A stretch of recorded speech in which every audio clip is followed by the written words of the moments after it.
So, thanks for joining us on our first guest speaker episode of Better Business, Better Life. We're here today with Warner Cowin, who's here to talk to us about happy wife, happy life. Or more specifically, actually how he creates that space for both personal and family life, particularly as his wife, Liz, is actually a co-founder in the business. Yeah. So, Warner, welcome. Thanks, Deborah. Thanks for having me. Lovely to have you here. Yeah. Great to have you as my first guest. Yeah. Hey, before we get started, I'd really like to understand a little bit about what it is your business does. So I know on the website it talks about being Australasia's leading technical tendering and procurement consultancy. What does that really mean? Yeah, what does that mean? Very simply put, we help government agencies procure large pieces of infrastructure, engineering infrastructure like roads, bridges, rail, water, those types of things. And on the flip side, we help contractors and suppliers try and win government contracts as well. So we do that across both New Zealand and Australia. Fantastic. Yeah. Okay. And also, I like to get to people to know you a little bit more personally as well. So if I can ask you a personal and professional success that you've had in the last year or so. Yeah. I mean, as we chatted before, 2020 was pretty crazy. So it's pretty hard to disconnect my personal and my professional life with how our team responded to the COVID crisis and in particular the lockdown. We had a pretty crazy year. And when we sat down in December and reflected over a few wines, we did incredibly well. We won a few awards. We did well financially. Our revenues are down, but our margins were up. But, we've had some real challenges. We've had, people who were working remotely that didn't have the right place where they could work or a safe place they could work. We had challenges associated with the stress and anxiety of whether we were going to continue as a business like most organizations did. And so we had this kind of whole roller coaster type experience. And I think when you're emotionally connected to your business, as most founders and entrepreneurs are, that's very hard to disconnect the professional and personal. So how we ended up at the end of the year for us was probably, for me, the highlight or the highlight from a professional and personal perspective. Perfect. Tell me about the awards. You won a couple of awards this year, is that right? Yeah. So 2020, we won the EY Procurement Supreme Award with one of our customers, which was phenomenal. High five. I know, phenomenal, really. So that was a great team effort from our team, and we won the best of the best for the Westpac Business Awards for strategy and planning. We got announced last year, even though that was for 2019. So that was real significant for us. Fantastic. And awards are really important, not from a marketing perspective, but it makes the team feel really good about what we've done. And it's that third-party endorsement that you're doing things right. So it was real highlight for us. Congratulations, both you and the team. That's fantastic. Yeah, thank you. Now, I understand that you're a little bit of a late bloomer to this whole entrepreneurial business. So we'd like to just sort of set the scene and tell us how you started out. Well, I think, just to understand, I was in the military when I left school at the university. I was in the Air Force and then trundled through life, left the Air Force, went to the UK, got into construction. So I kind of jokingly say I never had a real job till I was about 34, and then joined a corporate entity, joined Downers here in New Zealand. And that's how I really got involved in some serious construction activities. It's kind of linked to what we do now. Yep. Spent 5 years doing that. And then I got to a point where I kind of realized possibly I wasn't right for corporate world. Was looking for something a little bit different. So at the age of 39, nearly 40, Liz and I made a call to start our own business. And that was pretty interesting because we had a 2-month-year-old at the time and a 2-year-old. And, I was the single income earner on the family. And we had like everyone who owns a home in Auckland, had a reasonably big mortgage. Indeed. And stress. And we made the call at a later age to start a business, and that was 7 years ago now. So so Liz at that time was a full-time mum, or yes, she was, yeah. And so what made you decide to take that leap? Yeah, I think I realized that life was very short. And actually I had confidence in my ability to create something. Yep. And I think, there's always that anxiety when you go and look at starting a business around whether it's going to be successful or not. And I think Jim Collins talks about throwing pebbles first.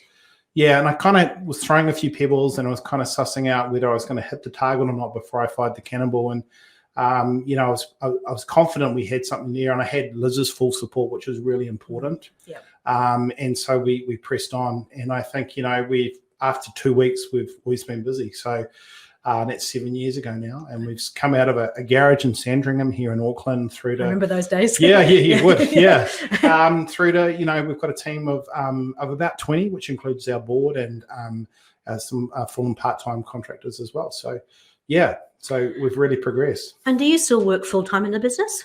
I kind of do. I mean, to be fair, my business is my hobby, kind of weirdly. So I don't look at it as working. I genuinely love going into work and exploring new things and chasing new opportunities. I don't know what else I would do, to be honest. Yeah. I'm not great at sitting still, and I don't have like hobbies that consume time. I mean, we've got a young family which consumes you've got time. 3 children, right? Yeah, I got a 5, 7, and 9-year-old. So outside of work, when Liz and I are, being part of our family, those 2 things can consume us. The business and raising a reasonably young family. And how was it starting a business with both of you involved in the business, having such a young, 2 months old? That's tough times at that time in life, right? Yeah, but it was interesting because I think what I've learned is that how much control you have over your situation as an entrepreneur, as a business owner. Mm-hmm. That actually you have more control, and probably I perceive as less risks if you are sort of interfacing into your large corporate. So you have the ability to, if you have to call 100 people for a job, will you? Or 1,000 people, you will. Yeah. So the risk is all relative and the stress is relative. So we were determined to make it. So there was never any option not to, really. Sure. So yeah. Okay.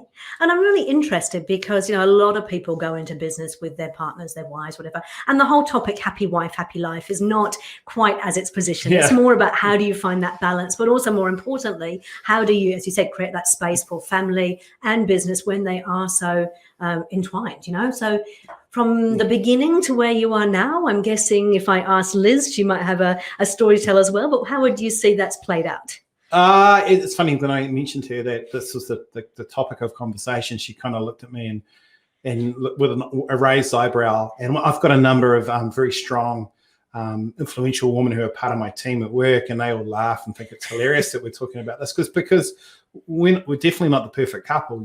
We all have our trials and tribulations. So I'm not going to pretend to you that we are the poster couple for anything, really. So. But I think what we've learned in particular around how to manage a business and a family as a couple is really important around creating space, deliberate space, and being very clear around roles and responsibilities. So, for example, I'm very much the CEO of the business, and Liz looks after all our people side. Her background's in HR. Right. And interestingly, Liz reports to someone else. She doesn't report to me. Nice move. So we keep things very, very deliberate around trying to create that space. Yep.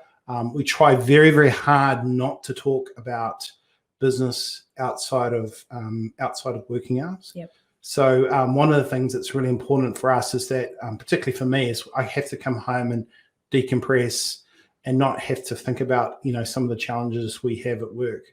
And so that's one of the things those are 2 things that we try to do deliberately. Yeah. And then it's also about how do we manage our time between us as a couple more effectively. And I don't think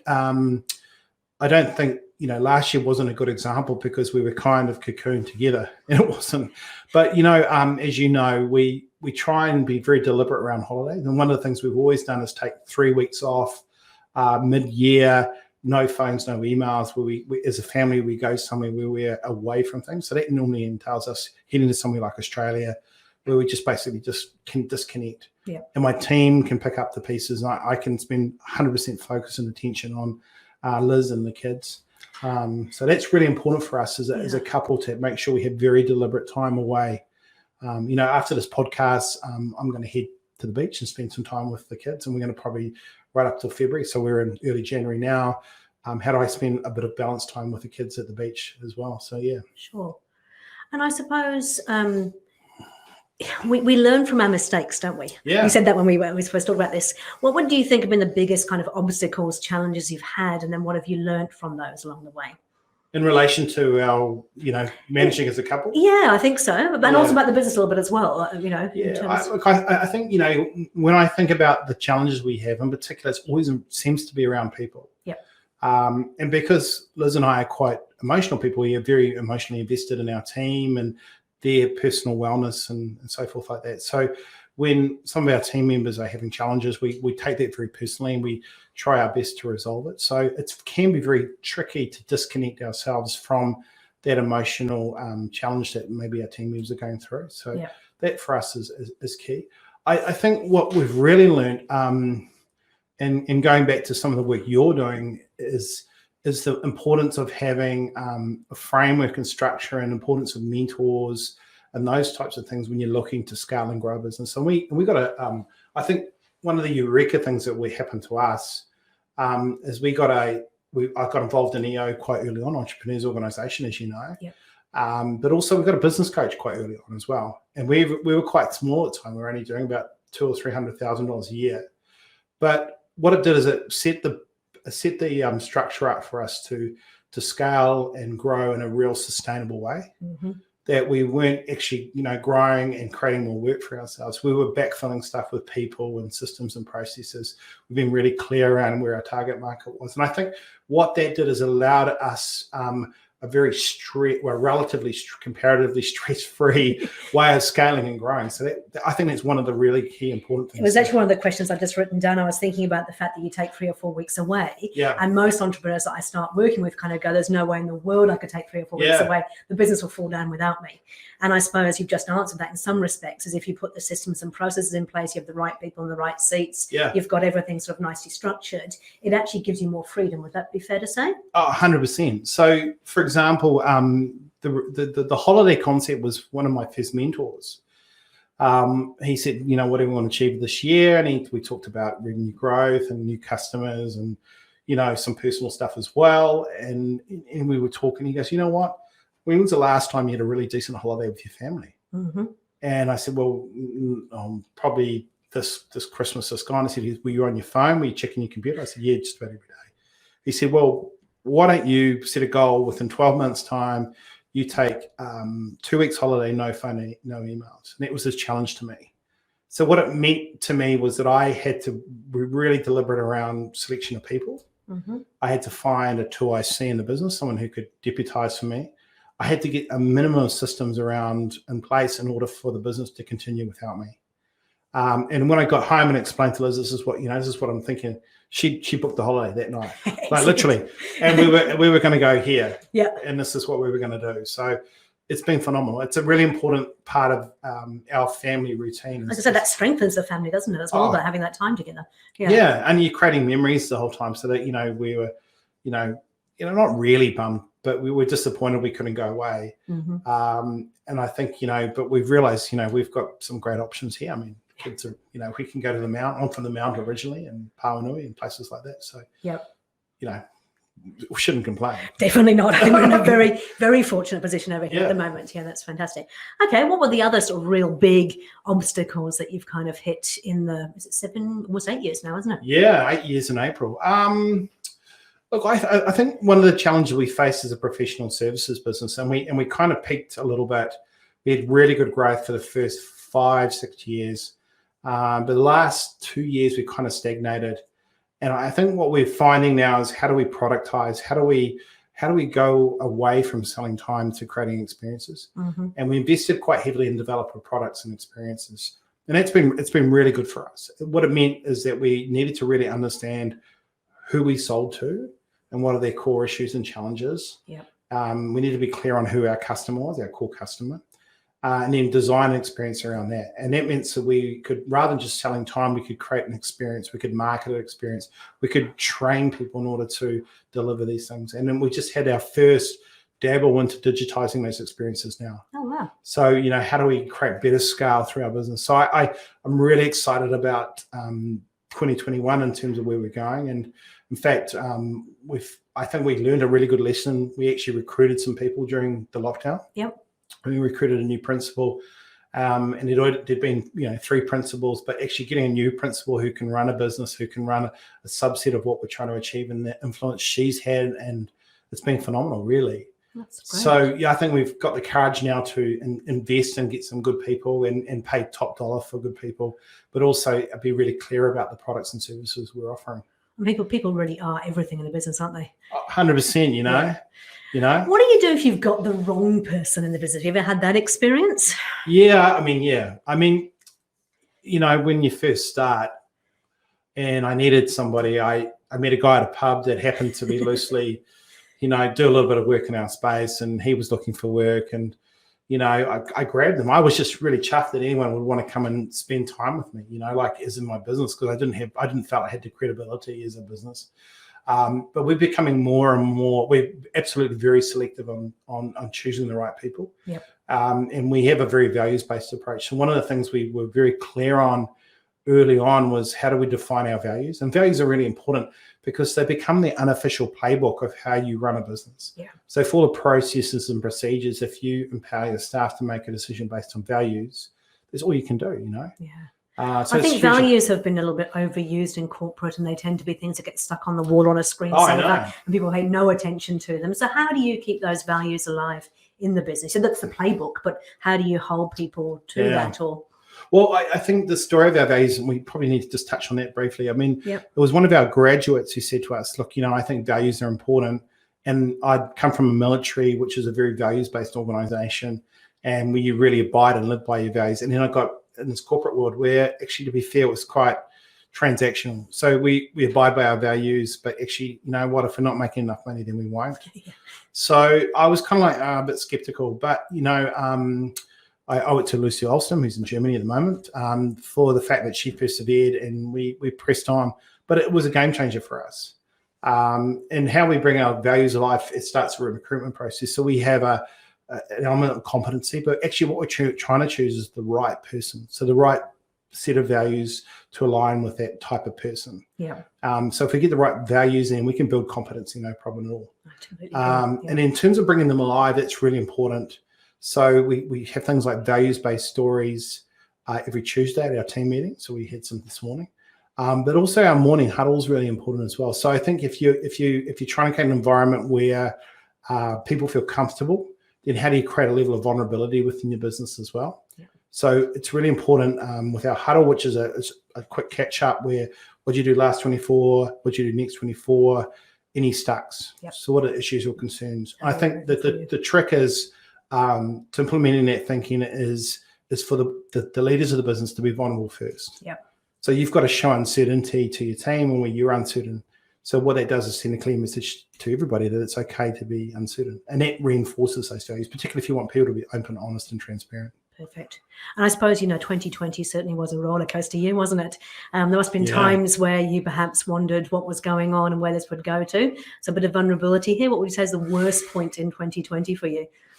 A bit off topic. Yeah, I probably just touching on something, just going a little bit tangent here, but I normally our huddle's really quick. Normally it's about 8 to 10 minutes for the whole company to get together and just smash through it. Yeah. But we found during the lockdown that our huddle would extend to half an hour, 3/4 of an hour, because people were just expressing how they were uncertain or concerned. And actually, what's interesting is sometimes.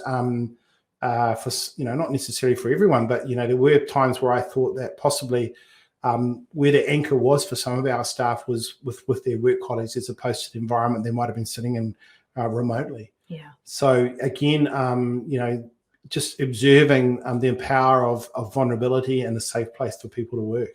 I think communication became key, didn't it? So obviously you had communication before, pre-COVID, if you like, and then throughout the lockdown. How do you keep the communication lines open between you and your wife, given that, you try to keep things in business hours? Yeah. And with the whole team, a wider team, what do you do to make sure that things are being communicated well? Yeah, look, it's I don't think we've got this sorted out at all. So probably when I look at the way Liz and I have had discussions and how we've interacted last year, it's been really, really tough for us because we haven't had really that time out as a couple that would like to do. One of the really cool things we did, and probably the best day of my last year was the best day, without a doubt, is that after our work function, Liz and I just stayed in a hotel in the city for 2 days. Nice. Yeah, and then, we had kids looked after.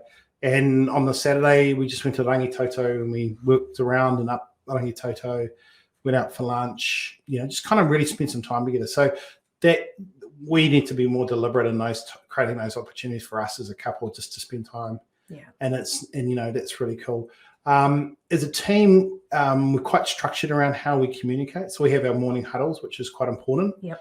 And then we have our team meetings on Tuesdays, which is very much a tactical, slightly strategic meeting. Yep. And those are those key points around our day. And then we have another round of the meetings like sales meetings and cash flow meetings. So those are kind of our deliberate points of contact. But, it's always being about having that open door policy so anyone can feel free to come and have a chat to you if they're uncertain or concerned. Yeah, perfect. Yeah. Love it.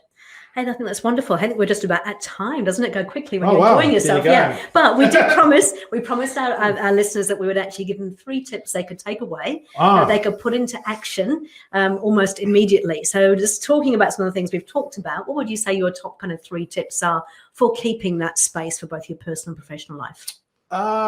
Look, I think if you get the business right, in terms of the way the business runs, then it creates more time and space for you to invest back into your family. And you mentioned getting a coach early on, having structures, an operating system, that kind of thing. Yeah. So probably not 3, but just see how we go. But for us, around getting a business coach, I have a business coach, I have a mentor.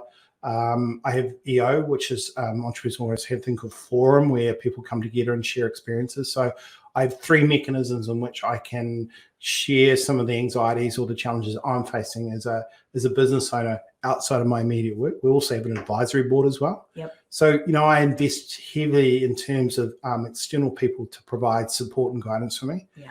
And I think what's really interesting about that is that it allows me to work smarter, not necessarily harder. And, the situation with, our business coach and how that really transformed the way we ran our business was really significant. Yeah.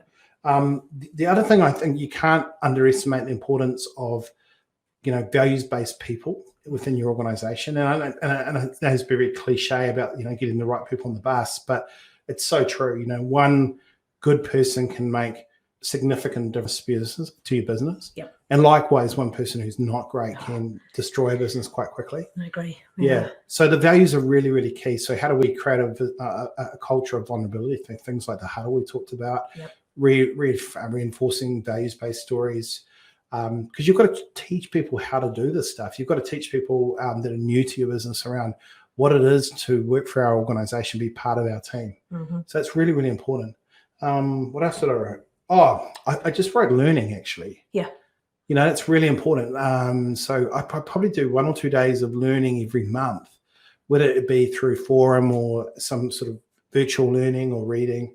So it's something I really enjoy. And I think being very deliberate around taking time to learn and be away from your business is really key. So there's probably 3 things that have, I think, really helped us in terms of growing and growing a scalable business. Like, for example, learning the flywheel from Jim Collins, read about that, and it's something I really wanted to implement, but it took time to read about it, understand it, and so forth like that. Perfect. Read any good books recently? Yeah, I have actually. Beesonomics by Brian Germain. Okay. So it's a story about Amazon and Jeff Bezos's. Nice. I read Getting a Grip by Gino Wickman in the holidays. And I read the Answers to the Big Questions by Stephen Hawking. So I'm interested. I'm an engineer, so I'm quite curious about physics and so forth like that. And some trashy novels. Of course. It's holiday, for God's sake. Yeah, absolutely. Yeah. Oh, that is awesome. Hey, look, Warner, really, really appreciate you being my first guest for coming in and sharing so vulnerably and giving people some insight into your business and how you got there. So thank you very much. I look forward to seeing you again soon. Thanks, Deborah. Take care.